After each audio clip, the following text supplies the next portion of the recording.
at that time, honestly, and it may sound selfish, but I didn't give a shit. At that time, it was like, I don't care what happened to that person in the car. Right now, I'm worried about I need to live because there's something I'm supposed to be doing, or I should be dead right now. You know what I'm saying? There's a reason I'm here, and I've got to get this done, and got to get everything with me. Then I can worry about that other person.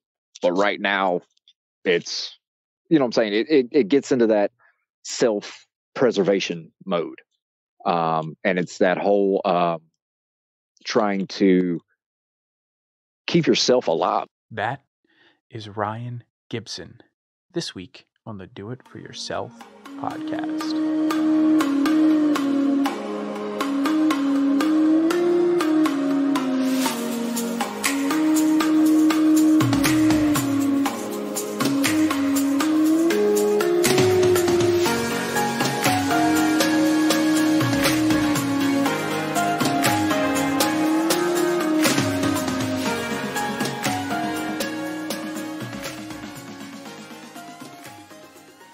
Hey, my friend, how you doing?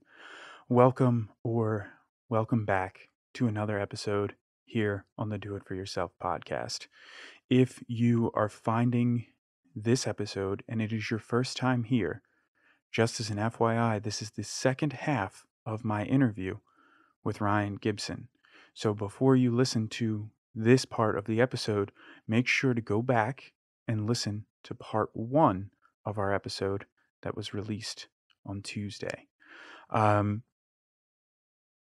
this second half of the episode with Ryan, we get into the second half of Ryan's story and everything that he has gone through since his accident. And so after Ryan was diagnosed with this very rare form of eye cancer, he went through the treatment process that he needed to go through. He had his Bayern Munich eyeball made. Ryan was in a very, very bad car accident, and it has left him paralyzed. He needs the assistance of his family to help him. And still, through all of this, Ryan has a positive outlook. He is spreading positivity, still following Bayern Munich, still the biggest Bayern Munich fan, and has still managed to go and see Bayern Munich play live. Ryan is just an amazing, amazing individual, and I'm so grateful that I had the opportunity to give him this platform to share his story. So without further ado, here is the second half of my interview with Ryan. Yeah, so I want to get into that because you're coming from this very, very high point, getting to go see Bayern play in a real full match. You know, you're having people do stories on you. You're getting a chance to talk about what's going on. You're getting a chance to travel. You're getting a chance to go see the sights in London. You're getting to do all of these amazing things. You're at this very, very high point, coming from something that was very difficult. I mean, as you said yourself earlier, you lost a body part, Mhm. and you lost that body part, and that was a low point for you, but you built back up to this point where now you're getting to do all of these amazing things, and then something else happens, and you have this low point. And I don't want to put words in your mouth, but I feel like this low point may have been lower than losing your eye. So can you tell us about what happened? Tell us about your accident um, that you had. I mean, you wouldn't be putting words in my mouth. I mean, you're right. Went from kind of a low point of losing my eye, then going through the high point of getting all the awareness out there and kind of being out there doing it my way, not letting cancer dictate how I was living. And pretty much it was one of those, losing an eye was a turning point in life. It I thought it was going to be a negative. I turned it into a positive. Everything was getting better. Health wise, it was kind of a roller coaster.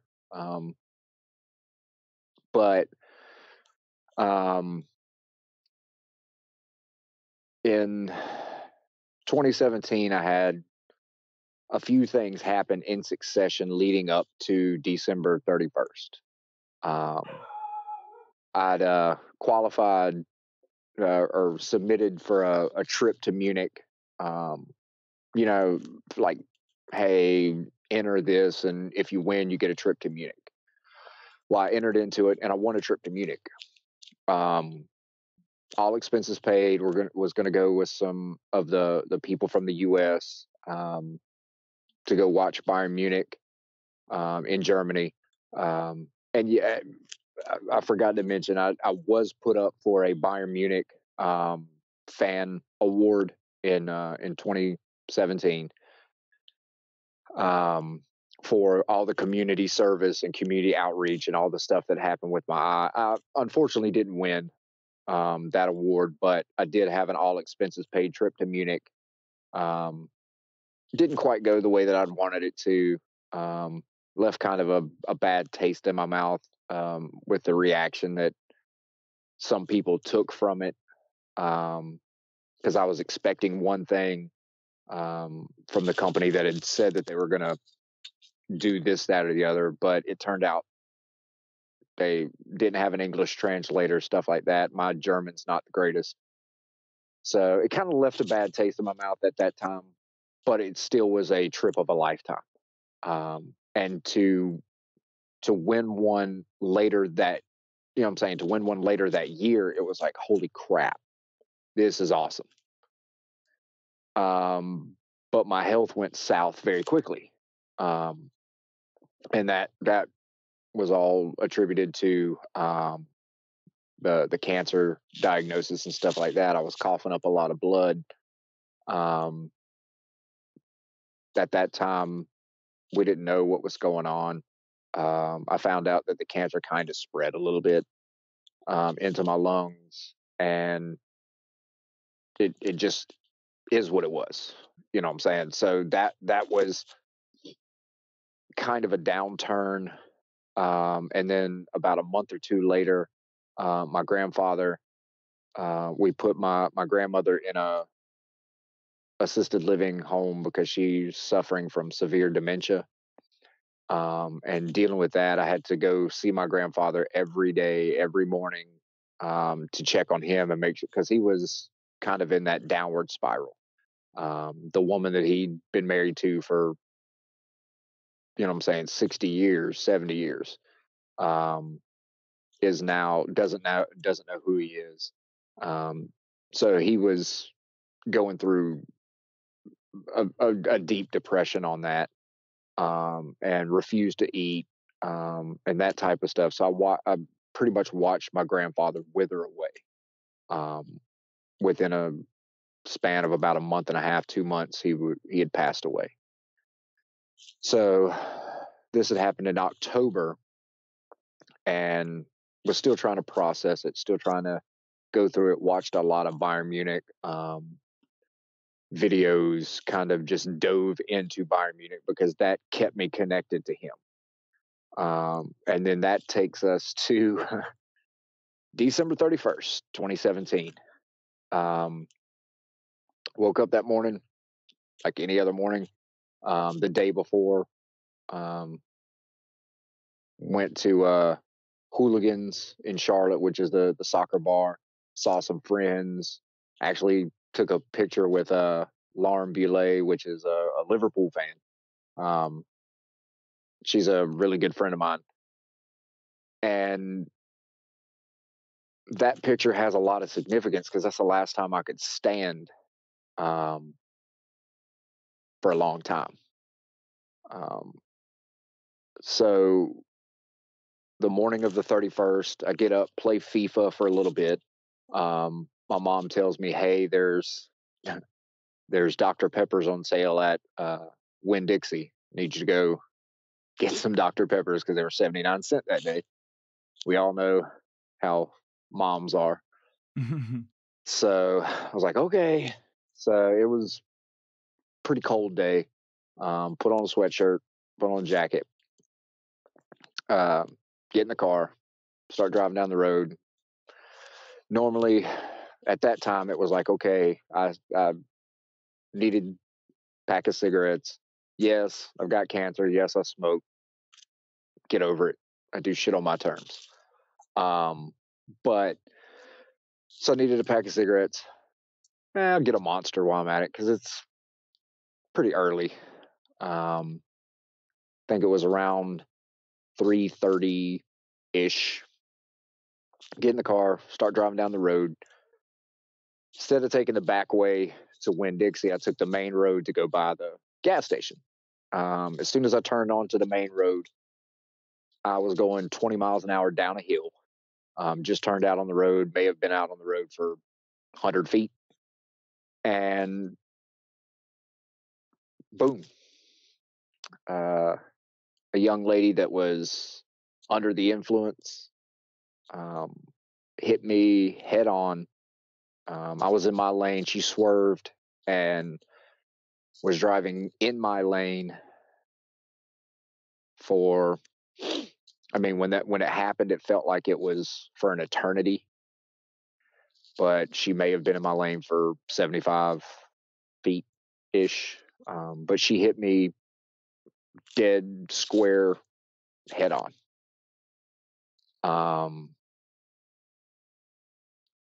The thing that ran through my head in that minute was, as soon as I kind of, and what it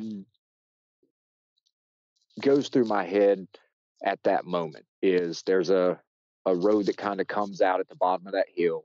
I do it every time. I take one eye, glance over the road, make sure nobody's pulling out, keep going. That day, I glanced over, looked at the road, nobody was coming. When I glanced back, there's a car sitting there, dead center of the road, flying down and hit me. And just bear with me because this is I don't like reliving it because I relive it thousands upon thousands upon thousands of times a day, at night, and my brains went through every scenario of how that should have turned out, but it didn't. So just bear with me if I kind of break down a little bit. But so when she hit me, the first thing that ran through my mind right before she hit me was, fuck, this is gonna hurt. And as soon as that happened is when she hit my car, and my car stopped on a dime. Went from pretty much 20, 21, 22 miles an hour to a dead stop, and then went backwards because she hit me at 65, 70-ish, which, in all certainty, I should have flown through the windshield. As hard as she hit me, I should have not walked away from that. But the thing was, is I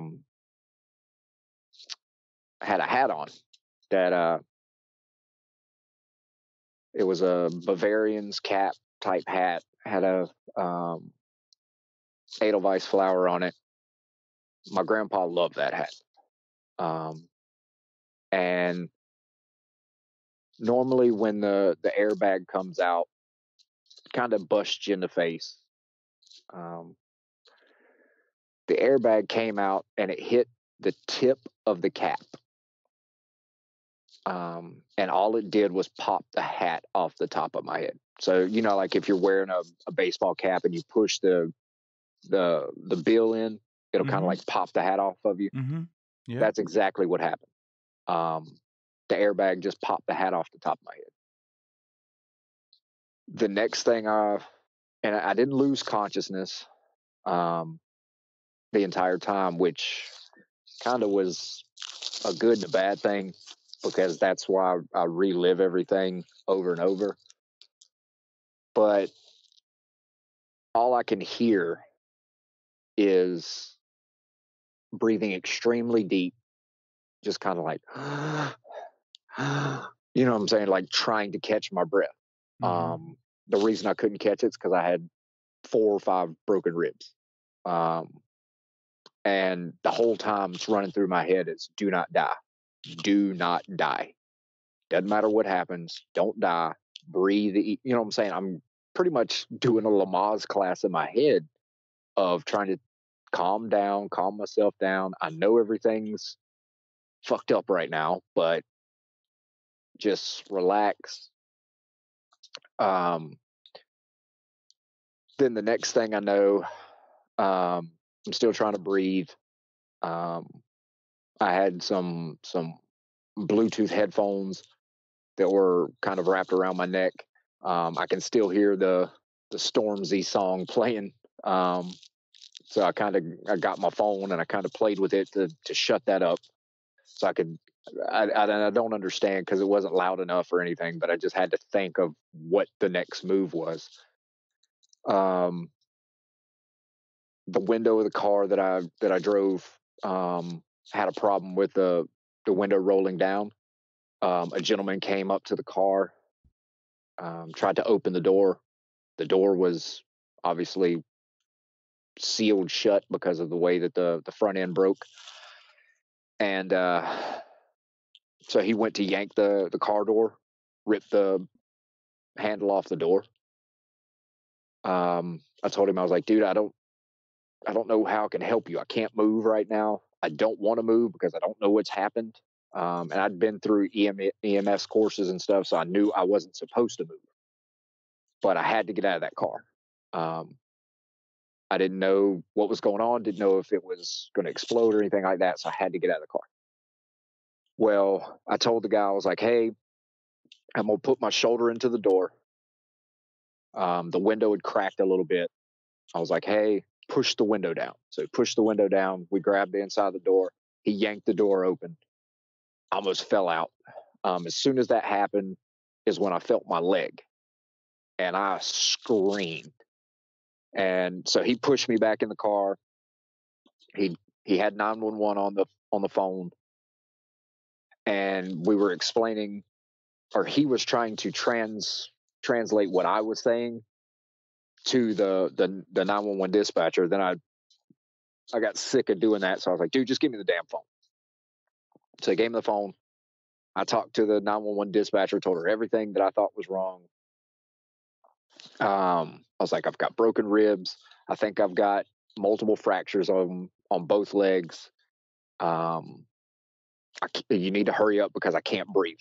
I was like, I feel like I'm drowning right now. So she's like, sir, just stay with me, blah, blah, blah. I was like, shut the fuck up. I don't want to hear that. So I hung up on her. You know what I'm saying? Because it's one of those things, I'm already telling myself all of this stuff. I don't want to hear somebody else messing up the rhythm that's inside my head. So I hear the ambulance coming down the road. I'm just hoping, hey, get to me, pretty much get to me in time. Because the more I was breathing, I was trying to tell myself how to breathe, but I was hyperventilating. Does that make sense? Yeah, for sure. And at this point, have you seen, heard, or have any idea what the other person looks like, what condition they're in, what's going on? At that time, honestly, and it may sound selfish, but I didn't give a shit.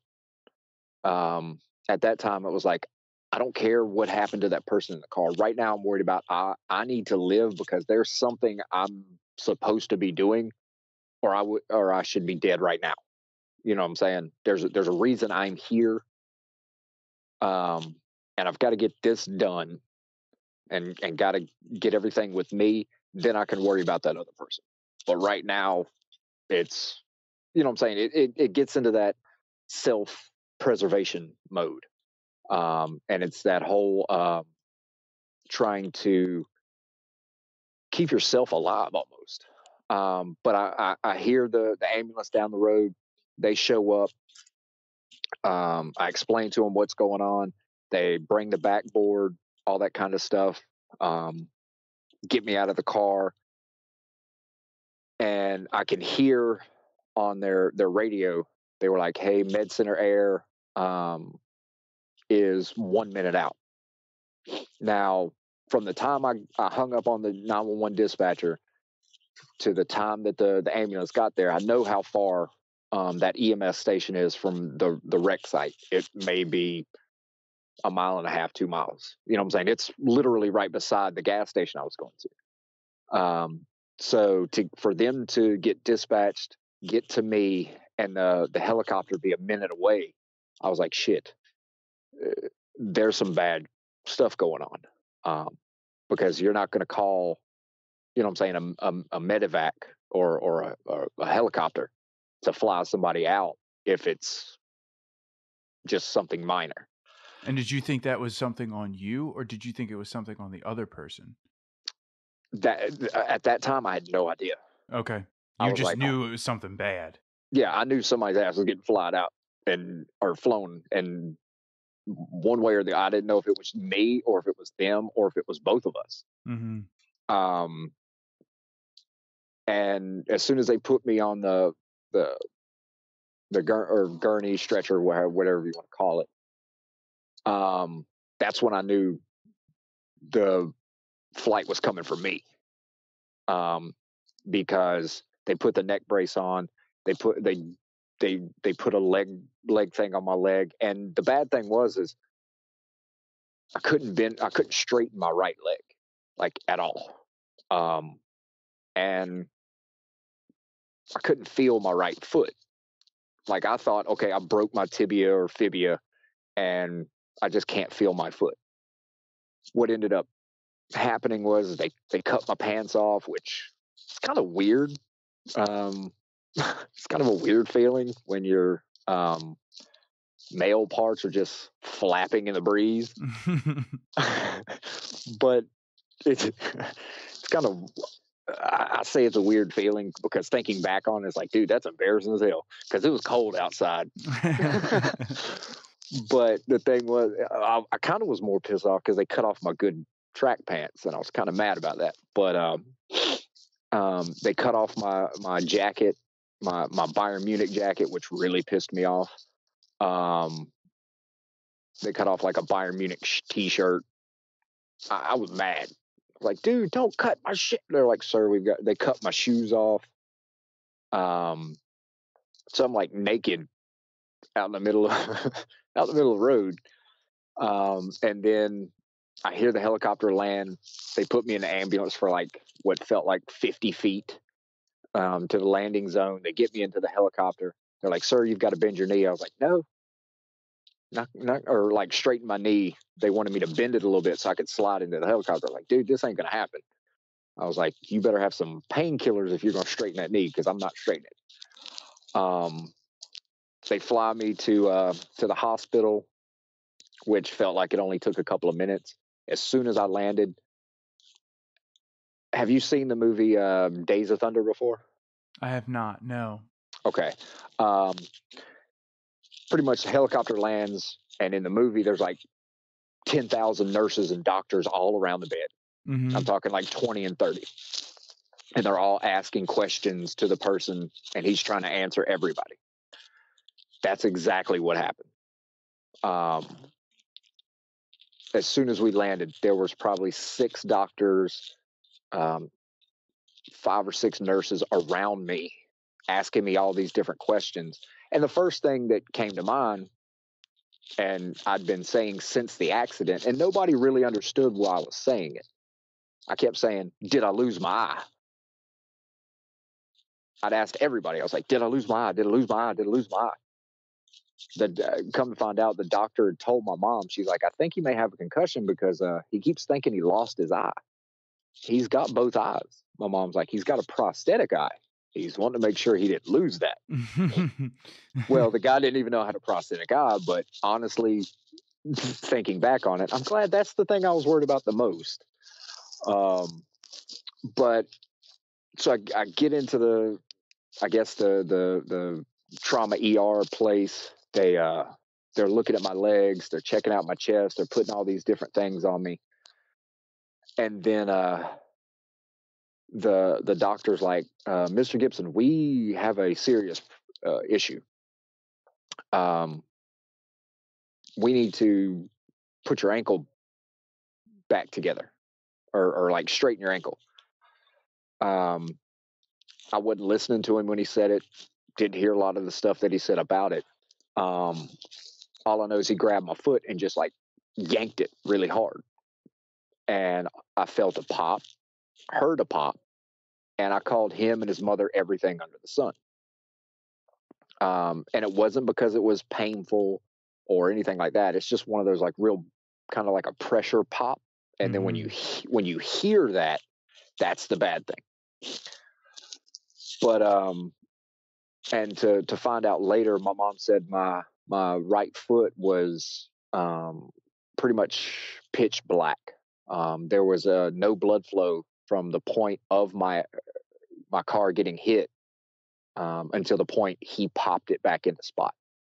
So there was no blood flow to my foot in that entire span. I was a few minutes away from getting my foot amputated because of loss of blood flow, which now is kind of a good possibility of happening anyway because of excess things. And so, you're going through all of this. You're going through this entire accident, and not only at the point of the accident, but after the accident. Did the thought ever cross your mind, or the question ever come up in your head, why me? Like, why No. why did this have to happen to me?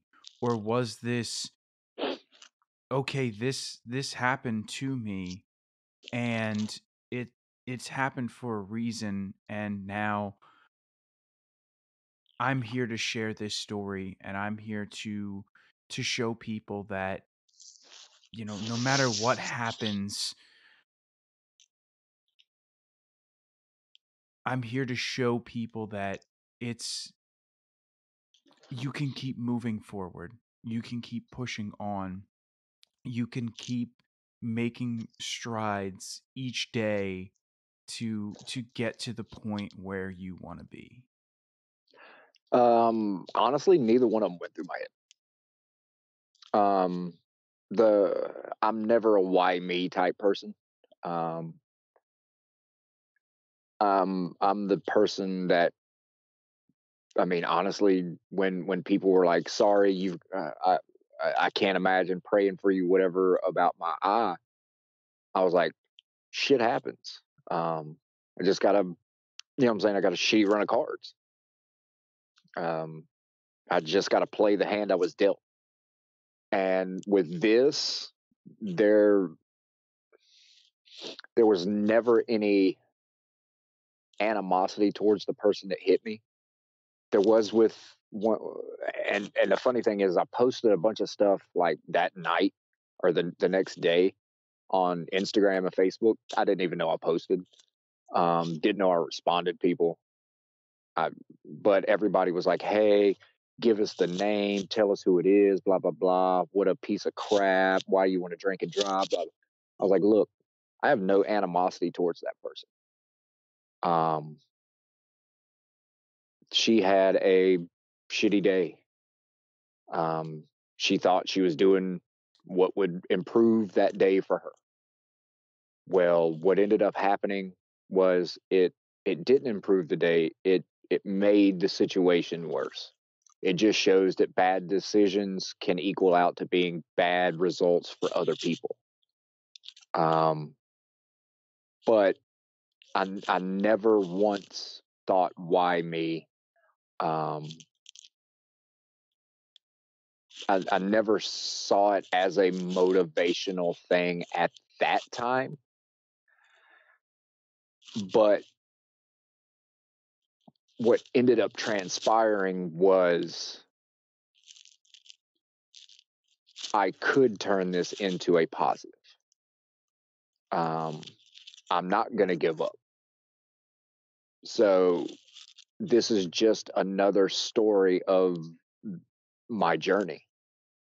And like I always try to tell people is like, I mean, if you tell somebody a paragraph of your life story, the adversities, the trials, tribulations, just one paragraph of your life story could potentially change somebody's sentence of theirs. Or if you say, tell everybody your life story, one sentence of yours could change a chapter of theirs. So my whole thought process on that was, I'm going to walk again. The doctors are telling me I'm not. And that's what the original thing was, is the doctor was like, hey, you're not going to walk for 3 or 4 months. The more they went into my leg, because I shattered the femur. And when I say shattered, I shattered my femur. If you break a glass window and you have like 1,000 pieces everywhere, that's what my femur looked like. I had torn the MCL and meniscus in my right knee, and by torn, I'm practically saying that the dashboard sliced those.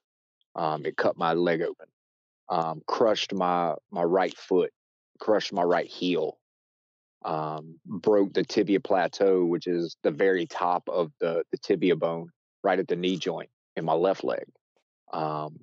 Ruptured my spleen and had to have emergency spleen surgery. Broke 4 or 5 ribs. After the surgery, my vitals flatlined. I had a pulmonary embolism, so practically died. If that's the way you want to, you know what I'm saying, if that's the way you want to put it, when you flatline. So I mean, with all of those things coming from one point, walking wasn't something that the doctors were really thinking. But I mean, I went probably a week to 2 weeks in the ICU, and got a phone call from Frank Ribery. He's a player for Bayern Munich. He had followed my journey on Instagram. They got a hold of me. I thought they were bullshitting. Like, I didn't think it was actually him. He sent me a game worn jersey.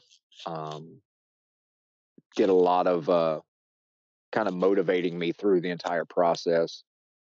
But without him and his journey, that's what made it so my journey could be what it is. All the stuff that he's had to overcome throughout his life with his scar. I'd always looked at it as, he's got a scar. That scar made him the man he is today. Well, I always looked at it as my eye as my scar. My eye made me the man that I am today, with the cancer diagnosis. But once the wreck happened, then it was, okay, now I'm scarred up all over the place. And I was in a wheelchair from practically the 31st. I mean, I guess you technically could say that was the day that it started, but I couldn't stand up and walk practically from December 31st, 2017 until I'd say the 8th or 9th of February, 2019. So well over a year. Yeah. Was before I could like walk a little bit. I'm talking like with a walker and only for a couple of minutes.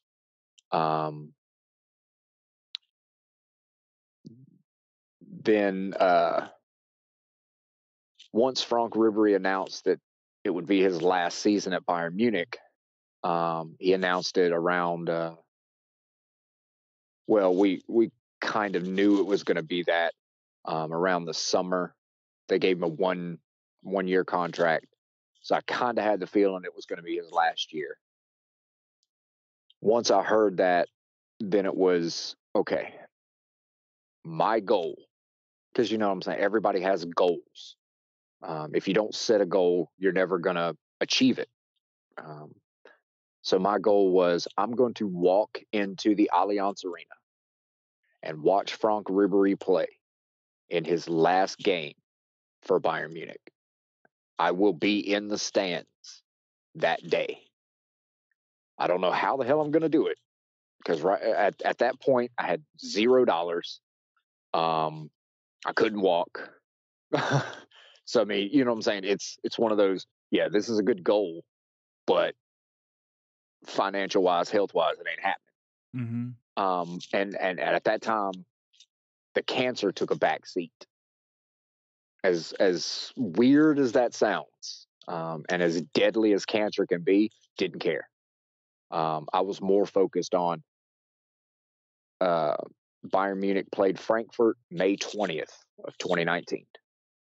And the only thing I saw was Ryan Gibson walking through the gate at Allianz Arena, walking out of the tunnel, finding a seat, sitting down, watching Bayern Munich play May 20th. I didn't care how it was going to happen. I was going to make it happen. And practically around January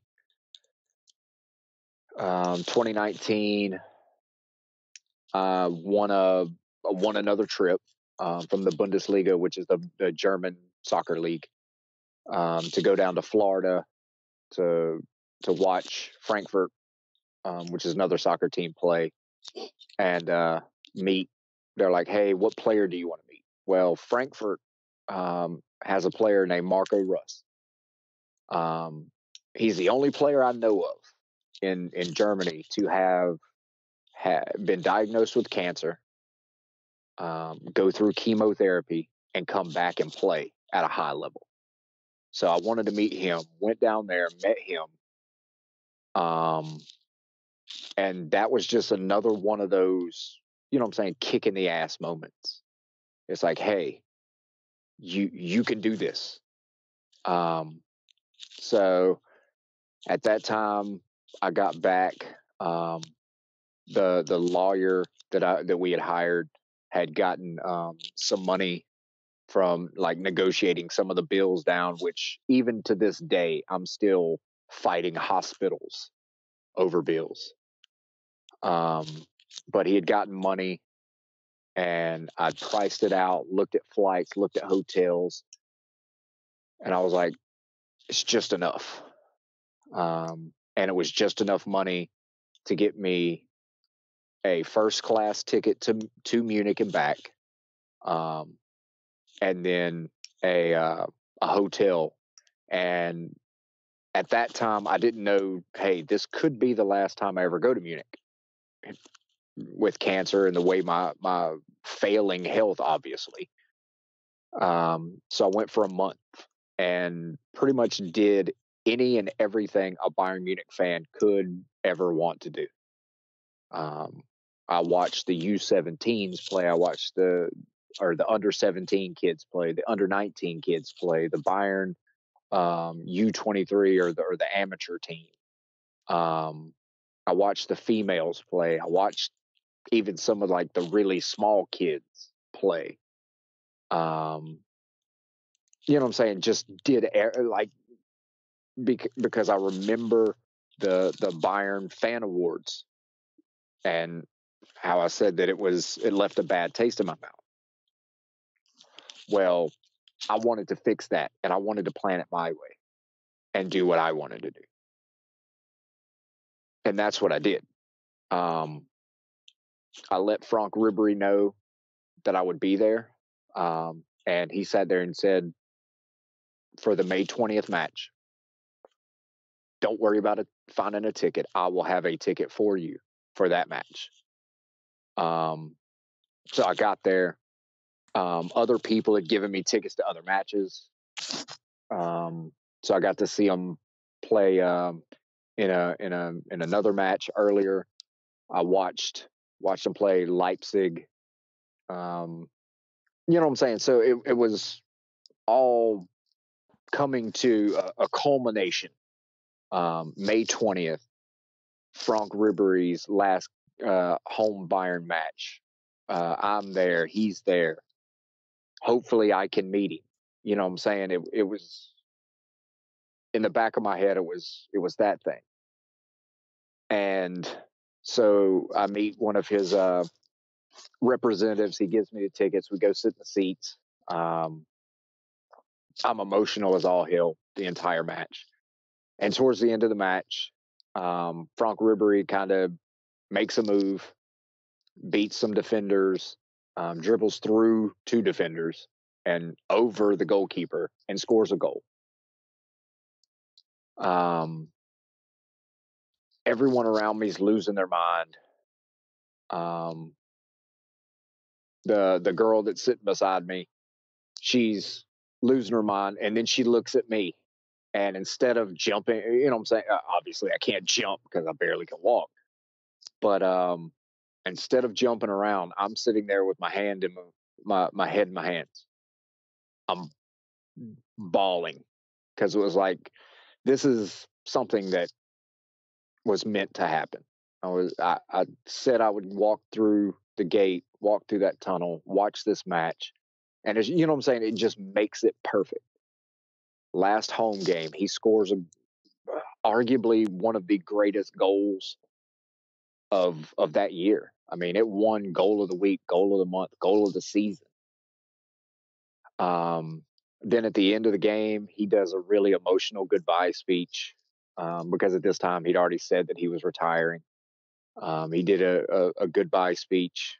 Bayern Munich and won the league title that day. So, you know what I'm saying? Everything just came together. And as we're walking out of the stadium, I was like, well, maybe Bayern plays in a title game in a couple more days. Maybe I can meet him at the training pitch. Well, that's when I got a call on WhatsApp. Picked up the phone.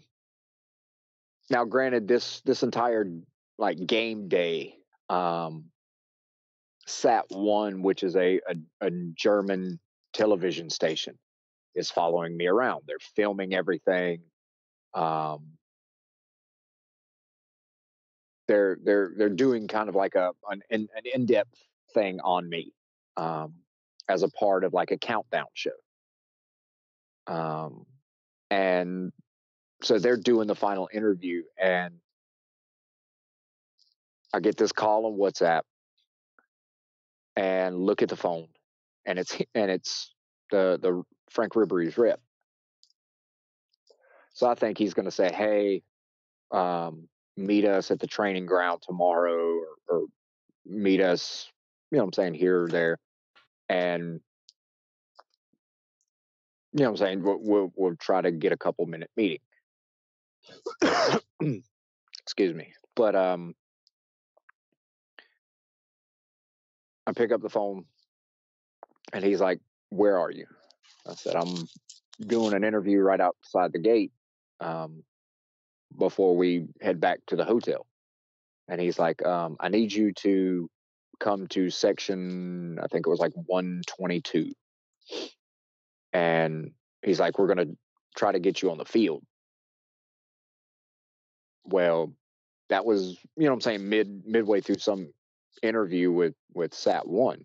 I mean, if somebody told you, hey, you're going to meet, what I'm saying, the player that inspired you to do all this stuff, you kind of would stop, right? Absolutely. Yeah. I'm glad they didn't put that part in the interview, because I picked up the phone and they're like, well, who's calling? Who's calling? I was like, shut up. Like, I'm trying to hear this. Shut up. Well, he's like, hey, I need you to get to 122 now. It's like, we're trying to get you on the field, but you got to come back. So I told him, I was like, hey, I gotta go. And they're like, where are you going? I was like, just shut the hell up. I don't have enough time for this. Shut up. They're like, do you want us to wait? I was like, I don't care where you go. I don't have time. So I grabbed Laura, the girl that was sitting with me, because she's French and Franck Ribery's French. So it was like, okay, I may need an interpreter. She speaks English and French. He speaks some English, but with a Southern accent, you don't know what European can understand it, what can't. Mm-hmm. Yeah. So I said to her, Laura, you're fucking coming with me. She's like, where are we going? I was like, hopefully on the field. Her eyes got huge. Well, it gets kind of funny and kind of wrong all at the same time. I've got my arm crutches, okay, because that's the only way I can walk now. Arm crutches, knee brace, or knee braces, an ankle brace, because my knees and ankle can't hold me and my body weight on uneven surface. And it's hard enough on flat surface. So I'm sitting there trying to race back inside the Allianz Arena with arm crutches, mind you. So it's funny. It's funny watching me try to get back. Well, the whole time I'm sitting there, because everybody knows when you leave a sporting venue, you can't get back in. Right. Well, that's true the world over. Well, I'd already left the gate. So it was, and telling the guard at the gate, hey, I'm going to get on the field with Franck Ribery. Yeah, he's going to sit there and say, yeah, you're full of shit, kid, go away. So I had to come up with the absolute dumbest, and yes, I'm going to say this, the absolute dumbest American thing I could say. So the first thing that comes to mind is, holy shit, this is my sister. Me and my sister left my little brother in the upper deck. So, and because her parents were looking, they were scared. They didn't know what was going on. They were confused. So it kind of fed into the whole story of, holy shit, we lost our little brother. He's up in the upper deck. He's probably freaking out. Our parents are back there, probably going to kill us. We have to get in to get my little brother. And what drove me nuts was how easily this flat out bullshit story came out of my mouth and was believable as hell. And they didn't follow you? Like, okay, there's a lost... They didn't flinch. Well, no, but I mean, like, you figure, like, so even in the States, if you are at a shopping mall and you say you lost your kid or your little brother, the place goes into, like, an immediate lockdown. Yeah, you would think that. I would think, and what was going through my mind is, this dude's going to get on his radio and say, hey, look at my ticket, section 251 or whatever it was. There's a little kid up there. His family's waiting for him out here. That's what I was expecting. Mm-hmm. Because, like you said, place goes on lockdown. Everybody goes up there. Obviously, this guy didn't give a shit and wanted to go home. So he's like, okay, and he tells me, like, hurry up. So we go through, and the first thing that goes through my mind is, did this jackass really tell a guy that's with arm crutches to hurry up? What an ass. But I was giggling the whole time because honestly, I didn't give a shit. The next thing I was most worried about was, we're going to section 122 or whatever it was. That's on the lower level. We said the kid was in the upper level. So if we make the wrong turn, I was thinking, oh, this gigantic German dude that has a police uniform on is going to run over there and tackle my crippled little rear end. So I told Laura, I was like, Laura, just look over your shoulder. Is he looking at us? She's like, yeah. I was like, all right, we got to keep going this way. Like, look over your shoulder again. Like, I wasn't trying to look back. One, because I would have fallen over. But I told her, I was like, look back. Is he looking? She's like, no. I was like, let's go. So we dive into the, I mean, granted, not like technically dive, but I kind of like limped my way into this big door at this section. And as I'm walking in, there's people that know who I am that I've never met before, that are fans of mine or followers on Instagram. Hey, Bayern Ryan, can we get a picture? I was like, all right, man, you got to hurry up. And I hated having to say that to them. And I had to make sure that they knew that afterwards. I was like, look, I'm on my way to the field, or trying to get on the field. I'll take a quick picture if you'll wait. I'll come back up here and talk to you afterwards. Well, so he calls me. He's like, Ryan, where are you? I'm like, I'm at this section or whatever. He's like, I don't see you. Now, granted, Bayern Munich had just won the title. There's a bunch of fans in the lower level that, you know what I'm saying, are just standing around waving at players, taking pictures of them and stuff like that. So I had to lean up against a rail, take my arm crutches off, and wave them like I'm directing an airplane. So he sees me and I see him. And he's like, well, I need you to come down to this field gate. I was like, dude, this man isn't letting me by. He's like, well, tell him. I had the phone up to my ear. I was like, dude, that guy down there waving said that I'm to come down there. He's like, I don't care. You're not getting past me. He's like, if he wants you to go on the field, he's got to come up here and get you. So I told him, hey, dude, you got to come get me. Well, there was still a few hundred fans down in the lower little section, because this was like the only section that people were still standing in. He comes up, tells me, hey, this guy's with me. Well, I had to grab Laura and I was like, she's with me. And so they let us through. And as soon as they let us by, everybody, like, it was like parting the Red Sea, and like literally Red Sea, because everybody had red jerseys on. So they parted the way and I'm walking down and everybody's just like looking at me. And a lot of the people that were looking at me, later on, I'll explain why a lot of them were in awe. So I get down to the bottom. You've got all these people that are just like kind of staring. A few people are like cheering, like me. They're clapping, stuff like that. So I get down on the field, and as soon as I make that step down on the field, it just, something hits me. And I start looking around, and David Alaba walks by. He's a Bayern Munich player. Renato Sanchez walks by. He's another Bayern Munich player. Any other day, I'd be losing my mind. You know what I'm saying? I've got the guys that I've watched for years are just standing here looking at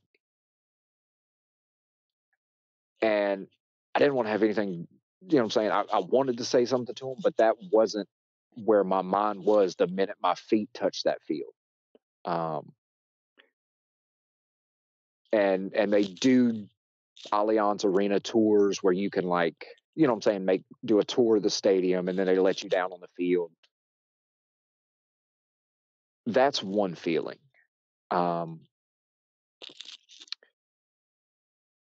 the team that I just watched win another German championship, the player whose journey I've used for my eye, for my legs, for my recovery of both, is somewhere on this pitch. Somewhere. I don't care that David Alaba walked by. I don't care that, you know what I'm saying, these other Bayern Munich players are walking by me. They don't exist to me right now. Bayern Munich just played on this field.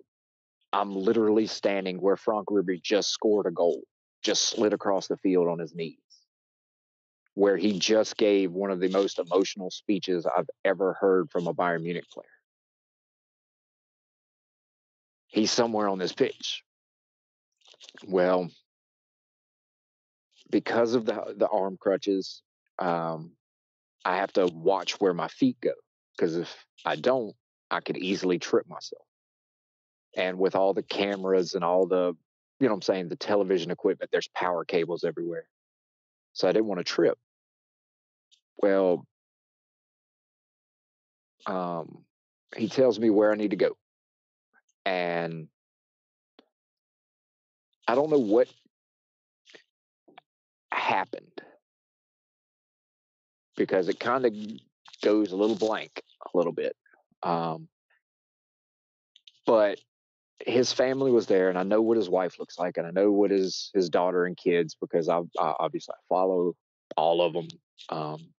At that time, they had followed me before my page got canceled. Thank you, Instagram. But so I took out my phone and I put it on video, and Laura was there, and I was like, Laura,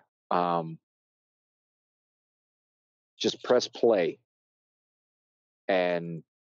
or just press record, and I don't know what's going to happen, but something tells me I want this on video.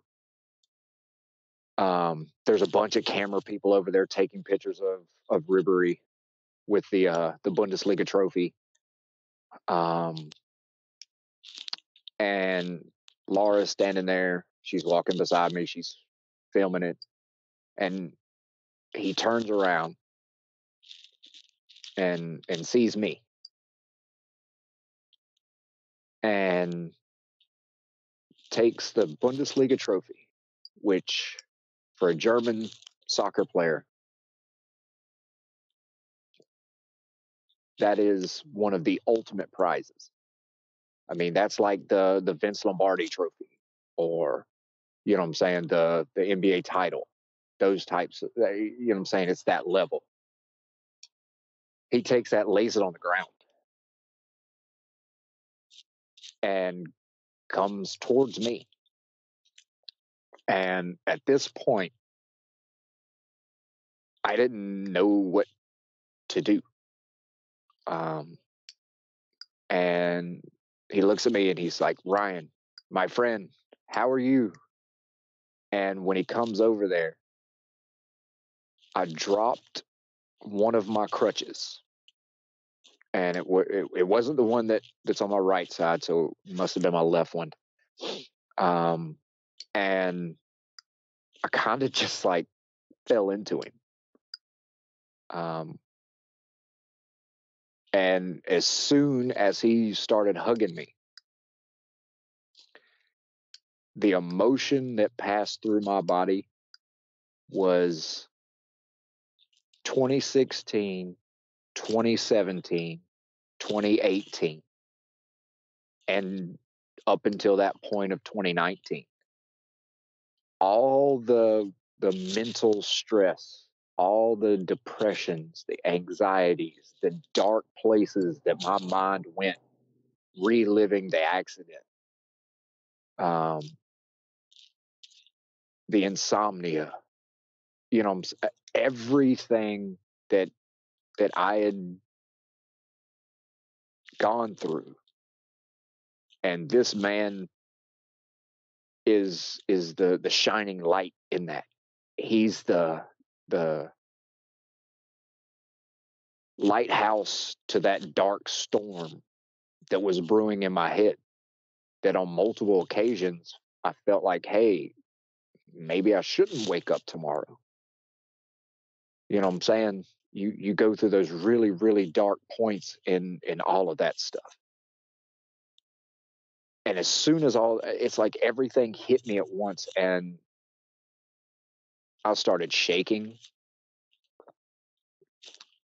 I was bawling, like I could not stop crying. It was like all the emotion from everything, from losing my grandfather to legs, the recovery, all that pain, suffering, and tragedy just came all out at that one time. You know what I'm saying? Because like I said before, I didn't let myself suffer the eye. You see what I'm saying? Mm-hmm. I didn't let myself suffer the legs. I never emotionally let it out. At that point, it all came flooding out in a moment. And Laura, thank God for her, because at that moment, I didn't realize it until after it was done. She, instead of filming it from behind, she walked around me and around us and got basically every angle of it that she could. So she got this entire moment on video. And what ended up happening is I was bawling. I was telling him as much as I could.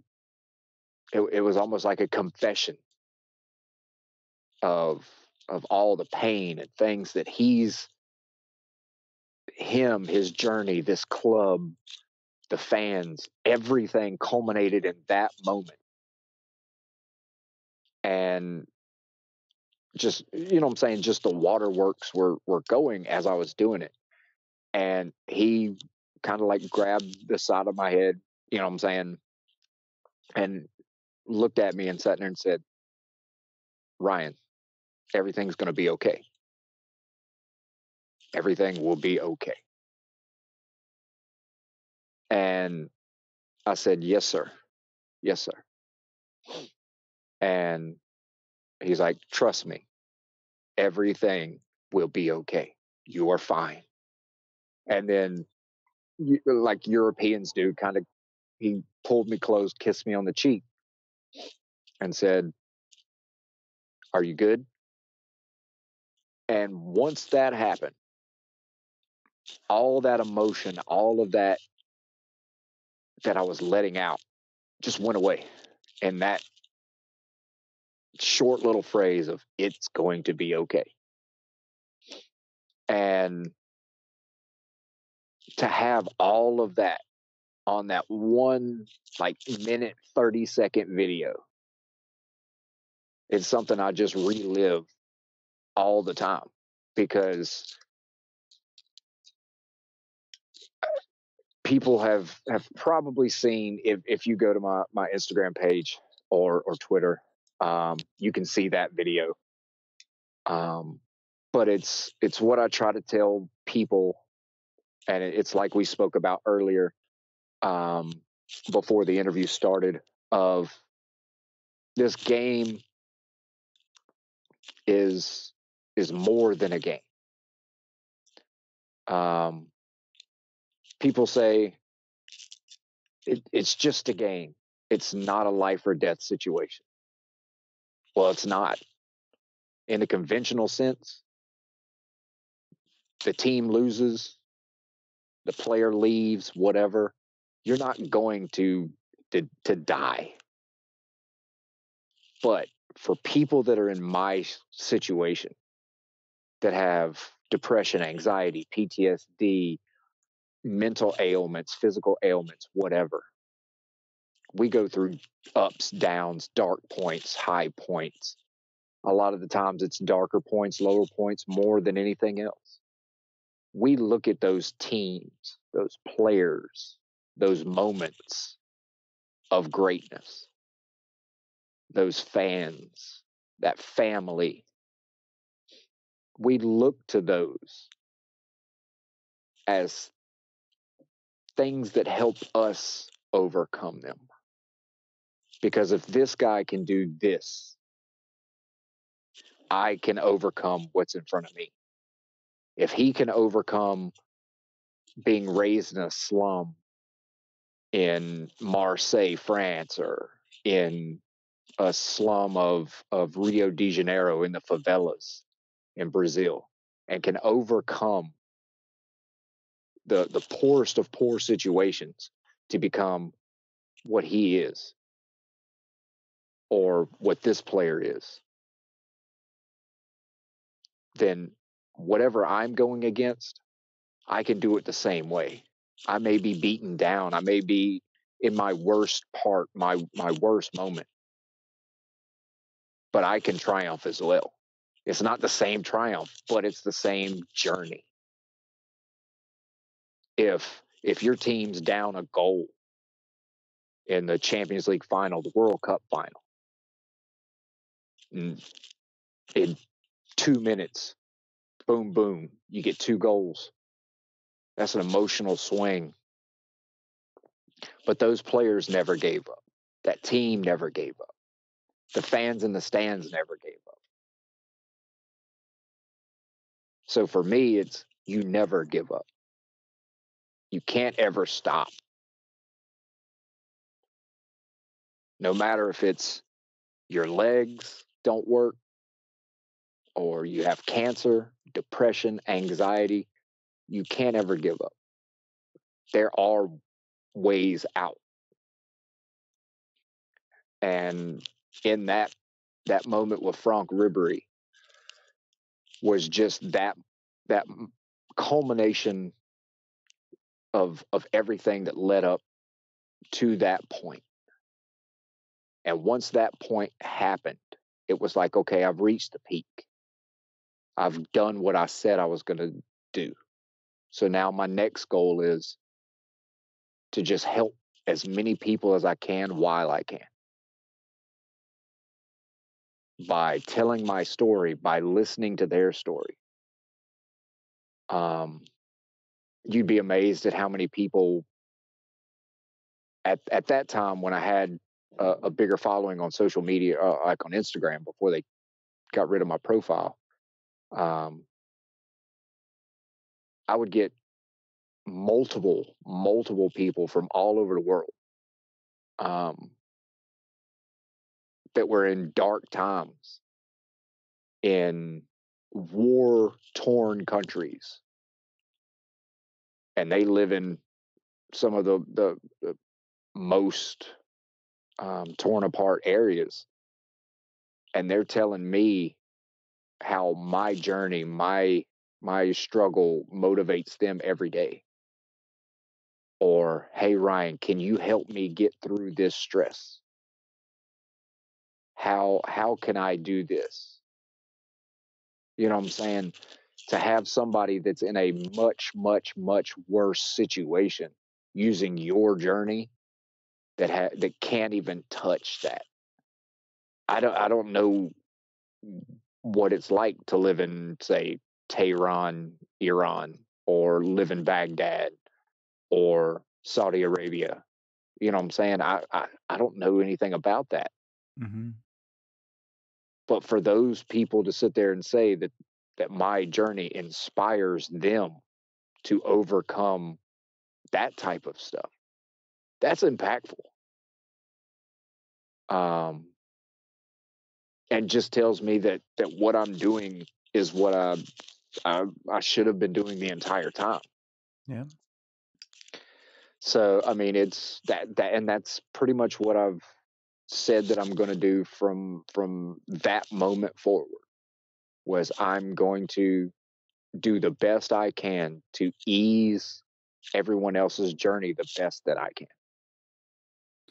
Well, I want to thank you for coming on here and using this platform as a way to share this story and motivate others and ease the pain of others.